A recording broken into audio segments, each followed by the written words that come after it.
And welcome to a new edition of the Red Mountain Express. It's 2018. We made it. We made it. We made it. Wow, we made it. What episode are we on? We're on 27. 27? Episode 27. Golly. We're over the halfway point through a year, right? Our year. Yeah. Not the year. Yeah. We're just getting started on 2018.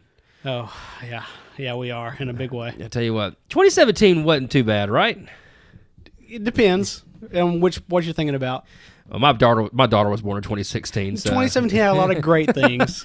There were some long moments in 2017, but we're in 2018. It's a brand new year.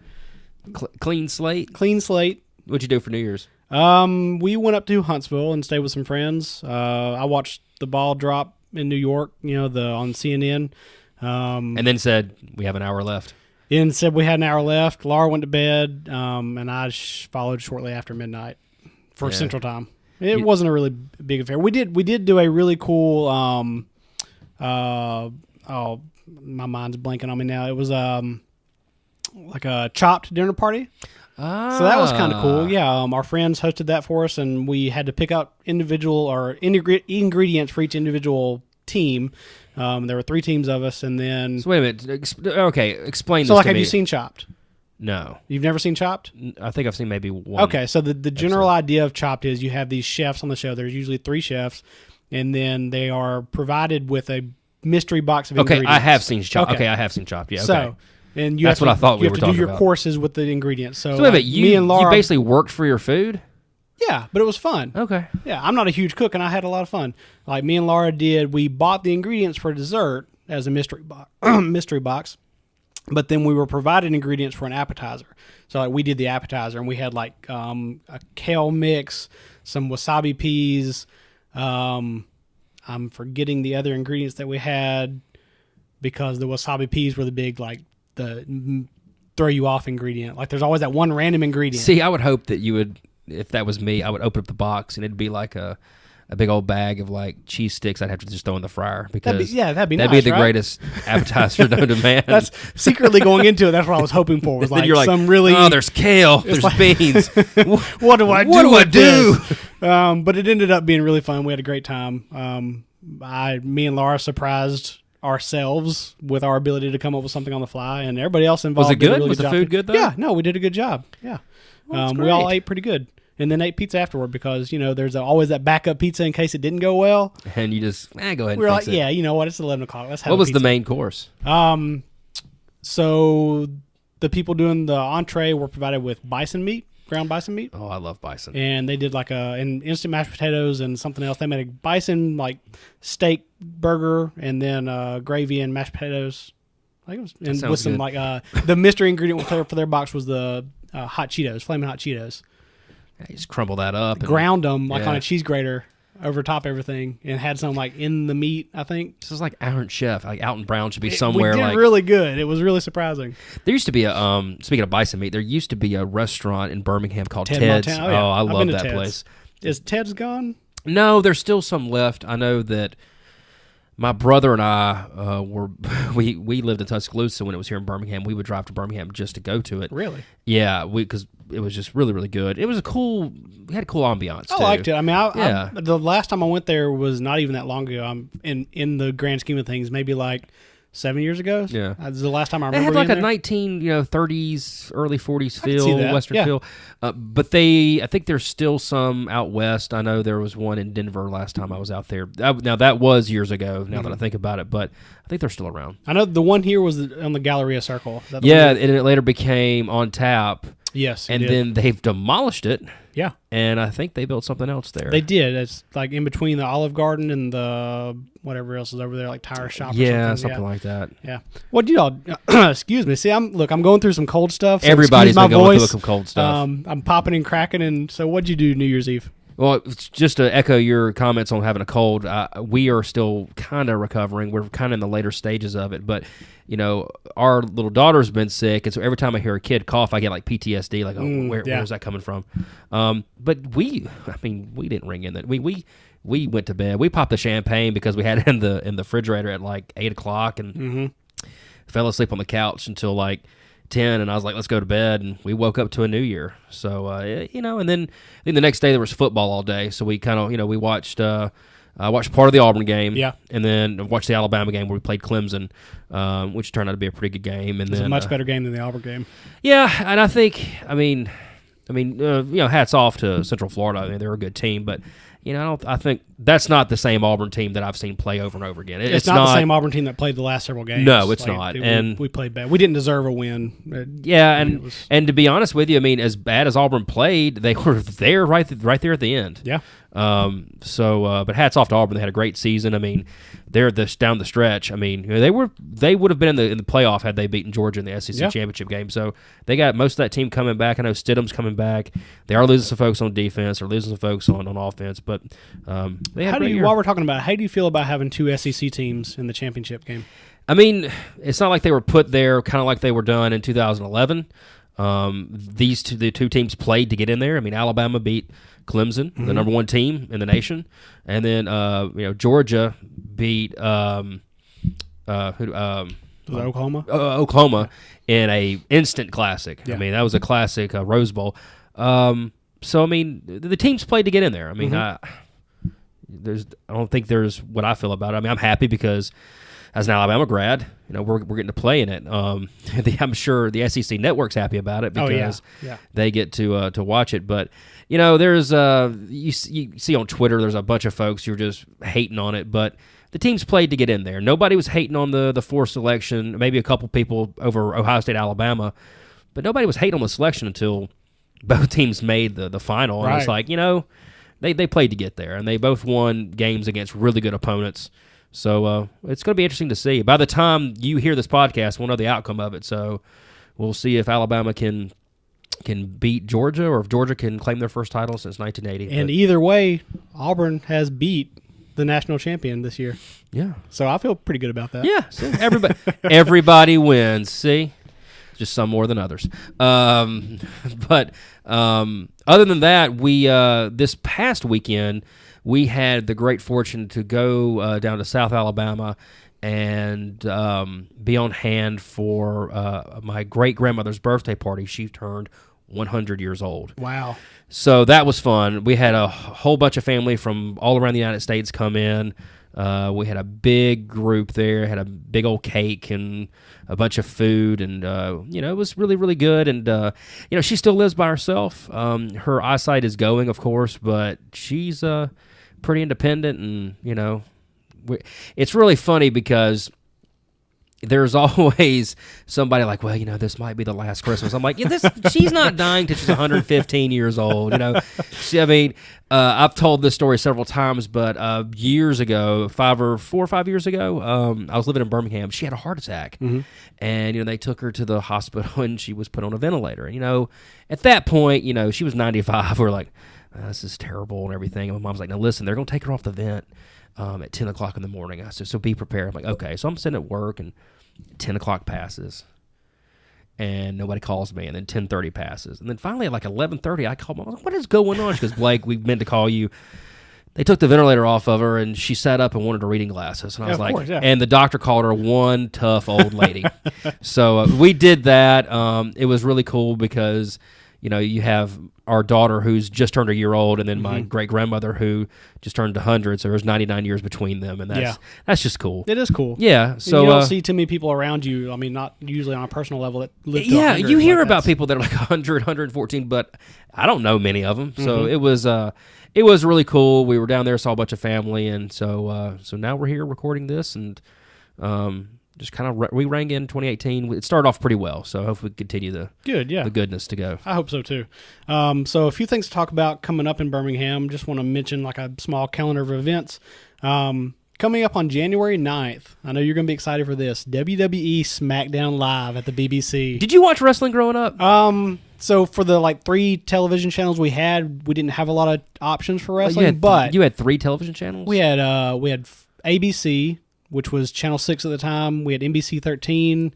Well, you didn't have cable? No, We lived out in the country. We had 3 channels. Yeah, but you could get like a dish or something, man. No, We were poor. We're not going to get a dish. Dishes were expensive back then. You were talking about those massive dish systems that you had to No put up. wonder you've cut the cord. It wasn't hard for you in the first place. No, it was extremely easy. I've never been a TV junkie. Yeah, so we had ABC, NBC, and Channel 10 was PBS. every once in a while, like on a Saturday morning or Saturday afternoon, you'd have some old wrestling on. If the channel. solar flares were right, No. get a channel. Like ABC would play some wrestling stuff. We're talking back in like the Bam Bam Bigelow days, like old school wrestling. Yeah, I don't even think it was It was WWF. Yeah, sure. Yeah. I watched wrestling from I guess like 6th grade till probably about 8th. And after that, it was when Stone Cold Steve Austin, when he was really, really popular. Yeah, I remember those days. And then it got kind of ridiculous, and I just kind of quit watching it. And got ridiculous. You just started to realize that maybe that's better. But the funny thing is, I have friends of mine who still watch it. Yeah, they're 30 years old. Like, man, we got to get home. We got SmackDown or Raw coming on. I'm like, yeah, there's Monday Night Football coming on. Man. I don't know. For some people, I'll give them a little bit of like leeway because it's entertainment and you like what you like. Some people get really into it, though. Yeah, it's like, they decided this backstage an hour ago, right? Oh, man. And I remember, so I didn't really watch big in the Stone Cold Steve Austin days, like the new generation. I don't know what you'd call that era. But I had some friends that would watch it really big, and I'd go over to their houses, and they'd be watching it. And, like, seeing all the backstage drama stuff they would do and, like, the massive storylines going on between all the characters. Like, there's a lot to it that I didn't realize as a kid. And then as an adult, or a teenager, when I realized it was not really anything that drew me into it. It is fun to go back and like watch some of the around the time that I was interested in and re-seeing and rewatching it. That is fun, and so I'll relive that with some friends of mine. But like, I just don't know if it means that much to me to where I'd buy tickets and go. Not saying that if you do, it's bad. It's just for me. Yeah, you like what you like. It's not my cup of tea. Yeah. I really never got a chance to get into it. Kind of like the Star Wars movie that just came out. You really want to get back into that? No, because this podcast won't survive. I will say really quickly, I saw it a second time on Monday. Was it just as bad? I bet it was just as bad. Yeah, you had to go with children to go. I liked it just as much. Whatever. All right, so the WWE SmackDown Live is on January 9th if you're interested. That's at 6:45 p.m. at the BJCC. I think tickets are on sale at Ticketmaster, maybe. That's correct. I have a link from AL.com where they've got all these things listed on one list on our show notes. And when you're listening to this, it may be the morning of the 9th, so get your tickets quickly. Regina Carter is performing Simply Ella. It's an Ella Fitzgerald tribute at the Hoover Library, the Library Theater there. January 11th and 12th at 7:30 p.m. Those tickets are $27.50. I believe they're available at the Hoover Library. And then this is something I want to see you sign up for because I know you're not doing anything else. January 13th at 8 a.m., Oak Mountain State Park, the Polar Plunge. Oh, man. This seems right up your alley. You know what? I wouldn't mind doing something like that. I think that'd be fun. I don't know. This is a polar plunge for Special Olympics. All the proceeds will go to the Special Olympics. Like I said, it's January 13th. What are you plunging into? Is there like a lake out there? Yeah. Have you not been to Oak Mountain? I have, but I haven't. Yeah, actually, no, I know exactly what you're talking about. Yeah. On the back They've got side. the lake with the beach. And okay. Yeah, I've been there, yeah. That's going to be 8 a.m. Now, I saw they had two different types of registration. One was for individuals, and that was $35 to $40. And the other one was for groups, and that was a little bit more expensive, but it was for groups up to 4 people. And again, I'll have more information in our show notes listed for that. It's been cold lately. It's been real cold, especially in the mornings at 8 a.m. And it's in the 30s. I mean, I'm cold when I'm in my car driving down the road. I can't imagine I've getting been down cold to in my the house all week. Getting down to my boxers and jumping in the lake. Nobody's asking you to get in your boxers. Isn't that what a polar bear plunge is? No, so I think on the website of the link to this, they had different costume. Like if you came in costume, you were signed up for a certain contest. So I think there's some different competitions going on there. So there's the costume and then maybe how long you can stay in the water. No, man, there's no way. No, not interested. What about you? Would you not do that? It's for a good cause. I mean, I'm not saying I wouldn't do it. There's a lot of things I would do rather for a good not cause. do it at 8 a.m. in the morning. Like, well, then it's no it's going to be so cold. It'd be cold. I'd rather go at night. I'll be more awake at night. I'll be more aware. Like if I go in there at 8 a.m., you'd be scarred for the rest of the day. They might not ever find me. Like I'd just be gone. So that's it. That's all the events coming up. Like I said, I'll have the link to AL.com's article with those things posted in our show notes. And then that article actually has links to where the tickets can be purchased at and more information on dates and things. Let's take a quick break and do our Beats and Woodworks promo, and we'll come right back. Beecham Woodworks is a locally owned and operated wood shop in Birmingham, Alabama, specializing in custom furniture and small home goods. Chris and Kanan Beecham create a wide variety of unique pieces of all sizes, ranging from cutting boards to farmhouse tables. Using wood sourced from Alabama sawmills, Beecham Woodworks creates affordable, quality pieces that will be a one-of-a-kind fixture for your home. So support your local woodworker and visit redmountainexpress.com/woodworks or check them out on their Facebook and Instagram accounts. Beecham Woodworks, turning your house into a home. And we are back for the second half of the 27th episode of the Red Mountain Express. 27. Matthew, if you take the polar bear plunge at 8 a.m., you're going to want to have breakfast afterwards, are you not? I might want breakfast before. I'm not sure. Really? You're not supposed to. I'll need some coffee to warm up. You're not supposed to eat before you swim. That's what they say, but I'm a rule breaker. That whole 30-minute waiting period was too long. I think it's something like parents just made up, right? Probably. Yeah. Well, new place is opening up in town. It's Big Bad Breakfast. Have you been to the one on 280 yet? I have been there 2 or 3 times. It's really, really Yeah, good. The bacon's nice and thick. The eggs are really good. They make a really good fattening breakfast. Coffee's really good, too. Yeah, coffee's really good, too. We're opening up a new one in Homewood. That's kind of the first news item we're going to mention today. It's going to be on 29th Avenue South in Homewood, opening on January the 23rd, and like I said, their second location. Another good breakfast location, Birmingham. Birmingham has a lot of good breakfast. Well, Homewood's got several. Yeah, well, Salem's Diner. Have you ever been to that place? No, I've heard you mention it a lot. It is really good. I mean, it's just kind of your average hometown diner with above average food. Mm-hmm. And actually, their breakfast is really good, but they're known for their Philly cheesesteak. And you're going to kill me, but what was the guy that used to host the show on after Letterman? Oh, Craig Ferguson? Yeah, Ferguson apparently used to go to the Stardome all the time, and he talked about how that place was one of his favorite places to go to. I don't know that I would have known who Craig Ferguson was back in the day, but I would kill to see Craig Ferguson at the Stardome. I love that man. He's probably, I would put him above any other like late night entertainer. He was funny. He was really funny. It's my style of humor. Like he just seems like a genuinely nice guy with his guests. Like I dig his style of humor. Anyway, we're talking about breakfast. Yeah. So I haven't been to Salem's. I've been to Holler and Dash, which is like owned by Cracker Barrel. Yeah, is that good? It's okay. I don't know. I've just heard it's kind of like, it's okay. You pay a little bit more. Exactly. You get a biscuit and a coffee, and it's $25. Alabama Biscuit Company. That place is good. That place is not cheap, but it's I don't good. love the price, but man, you get a biscuit or two, and you don't leave hungry. And the coffee's so pretty. The coffee is really good. It's pretty. I love their coffee mugs. What else you got? What other breakfast place you? O. Henry's does. I think they have some breakfast sandwiches. O. Henry, they're pretty good. And O. Henry's coffee's classic. and then of course, if there's a couple locations of Over Easy, which I love that place. Love Over Easy. There's one over in Hollywood when you cross over from Mountain Brook into Homewood. There's one in Hollywood, and there's one now on Acton Road. Yes, but the best thing to get there is their breakfast sandwich, and tell them you want. I know you're gonna go wave us and chairs on me, aren't you? Yep. Okay. Well, the breakfast sandwich, if you get it on a English muffin, you get 2 of them. And get a little sausage, get a little Over Easy egg, some of their blue grits.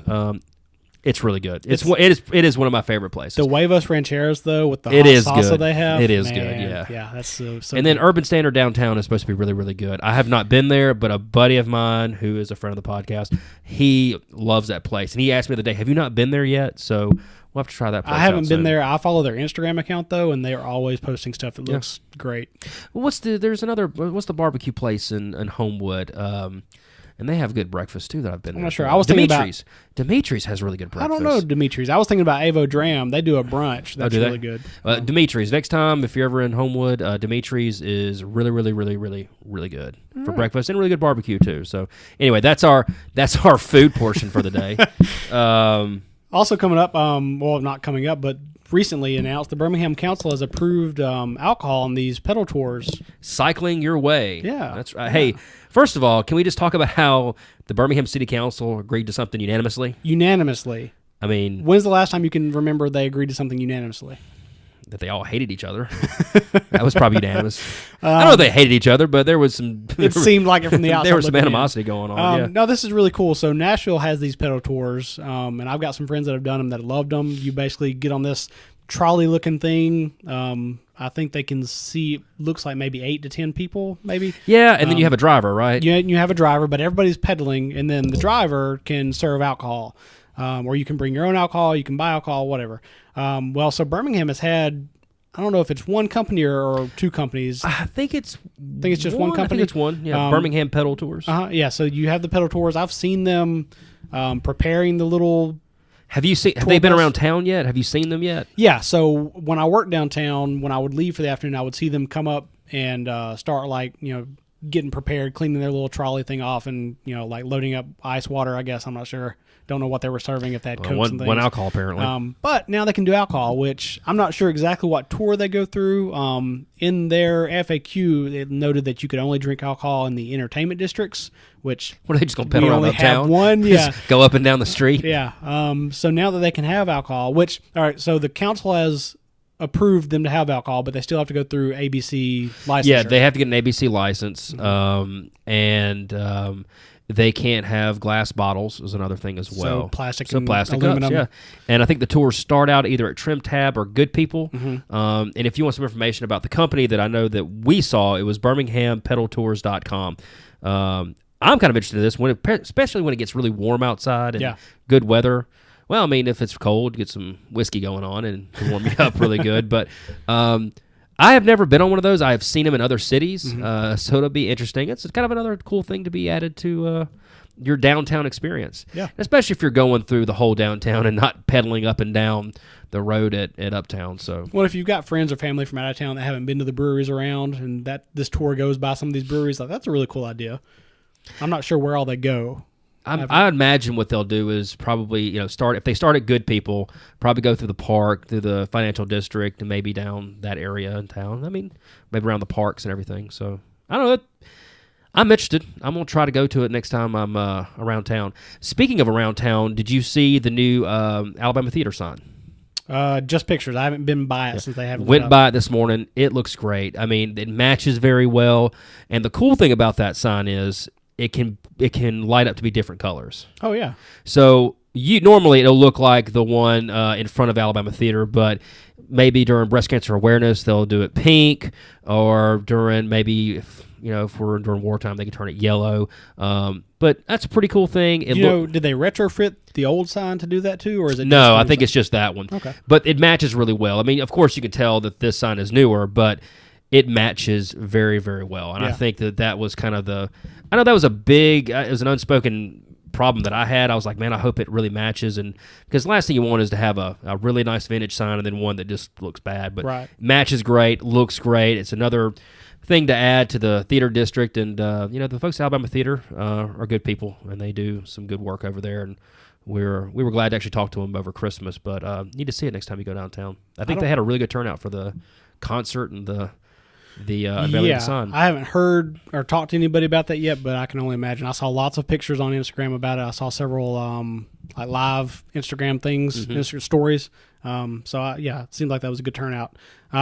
Also happening, there was a tweet about this, but USL, the soccer league, they are going to announce their official brand reveal at Good People Brewing on January 16th at 5 p.m. All right, so what do you think? What's the name going to be? I have no idea. No idea. Do you think they'll do something that's kind of like the Birmingham United or Magic City team, or do you think they'll go? I'll give you a good example. So I'm originally from Montgomery, and we got a baseball team, okay, and they were doing the unveiling of the name, and we were thinking the Montgomery something. They used to have the Rebels in town, and it came out to be the Montgomery Biscuits. Oh yeah, we came out of right field. Yeah. Everybody hated it, but it actually has caught on, and it's really cool. But do you think they'll go out of right field with this? Not to use another baseball reference. I see what you did there. I hope not. I want them to stick to something kind of logical that's Birmingham related, but also I understand you can't really tie yourself to that because names can be hard to come up with. Birmingham Magic. Well, they have a Magic in the NBA. Yeah. I don't want to be the Magic. Well, this is not. But I mean, we're not talking about the NBA here, so I guess that doesn't really matter. I don't know. I don't even have a good jumping off point for guessing. I mean, there's so many things. You be the Vulcans. Sure. Yeah. You don't like that one? No, I like that one. Okay, you can't be the Hammers. Maybe. No, I mean the Hammers is already still a thing, right? Yeah, but I think they're connected. They're connected in that they are both soccer teams, but it's two different teams. Yeah, So you can't be the Hammers? can't be the Hammers. The Sabins? The Birmingham Sabins? Really? We're going to go Really? We could do The Jar Jars. the Jar Jars? I just want to jab at you. Oh, I'm leaving now. I quit. I'm done. Yeah, I don't know what they're going to be. I'm excited to find out which direction they go. All right, so if a gun to your head, what are they going to be named? Go. Birmingham soccer players. So think it's going to be like Birmingham, like FC or whatever, or SC, like soccer club. I hope not. That'd be too plain. It'd just be like, oh, let down. Yeah. But you know what? All of their social media stuff's been really cool. Like they've done a good job of staying on top of everything, or like trying to keep people hyped up for the announcement. So I don't know. It seems like the people in charge know what they're doing, or at least are going in that direction. So I hope, I'm a little bit hyped, but I hope they do something good with this. Because while I'm not a huge soccer fan, I want this to be something that is successful. See, you seem like you'd be a big soccer fan. Never did get into it. Really? A lot like wrestling. I've seen a couple of matches. Soccer, for me, goes as in on wrestling, a little bit long. in like wrestling, WWF, Yeah, SmackDown? WWE, Okay, I was yeah. like, okay. No, soccer goes on for me a little bit long. I'm sure playing it's a whole lot more fun if you're in good enough shape to play it. I would be out trying to run across the field once. But we watched I watched part of a match the other day while we were eating lunch, and they had been playing like 80 minutes and nobody had scored yet. And it was just like, the field's too long, it's too wide, there's not enough action. I think the problem that Americans have with soccer is, well, there's two things. One is when they fake getting hurt. I think that really bothers a lot of Americans. I think it bothers people all the way yeah, it's around. like, rub some dirt on it, get up. But then, all of a sudden, they hop up and run off. I think that kind of bothers people. But also, there's, no anticipation. We love anticipation. Bottom of the ninth, 2 balls, or 3 balls, 2 strikes, or, fourth down or fourth and goal. We like to sit there and anticipate. This is just like, all of a sudden he shoots, he scores, and it's over with. I don't know. Even, with baseball, when there is no anticipation, I can enjoy watching a baseball game. There's something about it. I don't know. Maybe it's more nostalgia than anything else, but watching a baseball game is always fun. It's American. Maybe, yeah. I don't know. I don't want to bash on soccer because so many people. No, like I love watching soccer. I just never got into it. I'm really excited that we're going to have a really good league team, and I hope they do a great job, and I hope people are really excited for them. What if they name them like the Birmingham Express? That would be, or the Red Mountain Express. Expressors. Express. No, just be or the Expressway or the. They won't do that. Yeah, that's a bridge too far. That's a bridge way too far. Yeah. You got anything else for us today, Matthew? No, man. It's been a pretty quiet week. Pretty quiet start to 2018. That's a good thing, man. Yeah, it was a loud 2017, wasn't it? Yes, it was. Just like it was a boisterous 2017. Just loud every single day. Yeah. There was something going on. Yes, it was. So hopefully 2018 will be a little bit more, not quiet, calmer. Calmer? I don't know. I've got a kid on the way. Calmer's not really the word that pops into my mind. Dude, you have no idea. I expect nothing in a few months to be calm anymore. I mean, I feel like I'm on a roller coaster at the very top of the hill, and it's just about to crest, and I can't really see what's over the hill yet. You know what it is? It's going to go straight down and go through loops over and over and over again. And you'll be like, I'll never sleep before, never sleep ever again. You'll have that feeling. We're going to go to baby talk here for 1 second, but you're going to have that feeling about 2 weeks in. You're like, I'm just never going to sleep again. I don't know what's going on, but this will happen. I'll never sleep again. And then one day you will sleep and you'll wake up scared to death because you're going to wonder why you slept so long. Yeah, what's wrong? What's wrong? Exactly. That happened to us. We woke up at 7 o'clock and we were like, and, Maggie was over there snoring. Yeah. So, mazel tov, man. you just get ready, man. It's going to be an adventure. All right. Congratulations. Thanks. Yeah. All right. Well, that will do it for this edition of the Red Mountain Express. Again, you can follow us on Instagram and Twitter. You can also like us on our Facebook page. And also, we want to hear from you, so you can visit us on redmountainexpress.com. For Matthew Joyner, I'm Blake Westbrook. We will see you next week.